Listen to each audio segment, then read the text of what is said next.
Many of those who first settled in British North America were devout Christians to whom faith meant everything. They gave up their homes and livelihoods, and in some cases their families, so they could freely practice their faith according to the dictate of conscience. This includes the Pilgrims who settled Plymouth and the Puritans who settled New England. Their movement was born when they could read the Bible in English for themselves. For more than a century and a half, England was convulsed in religious controversy. It began in the early 1500s, in an age when Europe was experiencing religious change and sometimes violence in the Reformation and Counter-Reformation. At first, King Henry VIII decried the Reformation and was even called the defender of the faith by the Pope. But Henry wanted a son to succeed him, and his lawfully wedded wife, Catherine of Aragon, could not produce one for him, only a daughter, Mary. He divorced her and remarried, but then was excommunicated by the Pope. So Henry, in turn, broke the entire church in his domain away from the Roman Catholic Church and called it the Church of England, making himself, the monarch, the head of that church, along with the Archbishop of Canterbury. He had a daughter, Elizabeth, and later, in yet another marriage, a son, Edward VI. All told, Henry had 6 mostly unfortunate wives, 2 of whom he divorced, 2 of whom he executed. But Henry also did something else quite significant. He authorized for the first time an official translation of the Bible into English. One day that would bear unexpected results. When Henry died, Edward took the throne at the age of 9, and England remained Protestant. Edward was a sickly child, and he died after ruling for 6.5 years.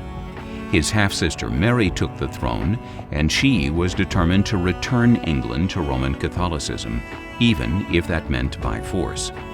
She earned the nickname Bloody Mary because she had many Protestant leaders in England rounded up and martyred.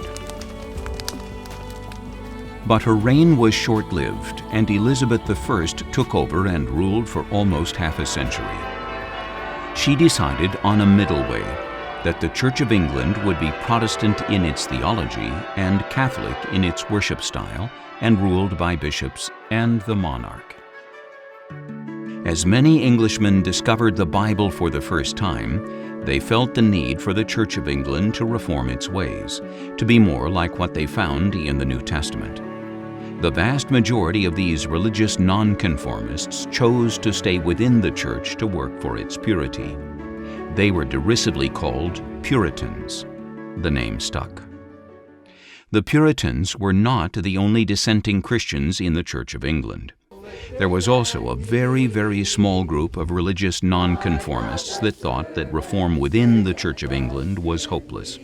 The difference is that the Puritans were trying to purify the Church of England, which they thought was lax and heretical after the Elizabethan settlement, whereas the Pilgrims, who would share the Puritans' Calvinistic theology, thought there was no point in trying to purify it. What you need to do is separate from it and establish your own church. One specific congregation of the separatists are known today as the Pilgrims.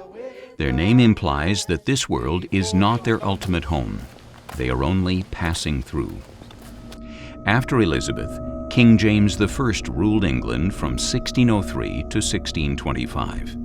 He was no friend of anybody who deviated from strict conformity to the Church of England, and that included the Pilgrims. I will make them conform, or I will harry them out of the land, or do worse. James's philosophy was, no bishop, no king. He could control his subjects religiously through the means of bishops. Ironically, King James is best known today for the beloved masterpiece that bears his name, the King James Bible, which was first published in 1611. James enrolled more than 50 of England's greatest scholars, from Oxford, Cambridge, and Westminster, to assemble this translation. The only reason King James even agreed to a new translation of the Bible was to dethrone the Geneva Bible of 1560, which was widely read among the Puritans and the Separatists, including the Pilgrims. The King James Version of the Bible has proved to be one of history's single most published books. Its popularity endures to this day. When people could read the Bible for themselves, it ended up causing a change not only in the hearts of men and women, but in society at large, and from there onto even nations. For Providence Forum, I'm Jerry Newcomb.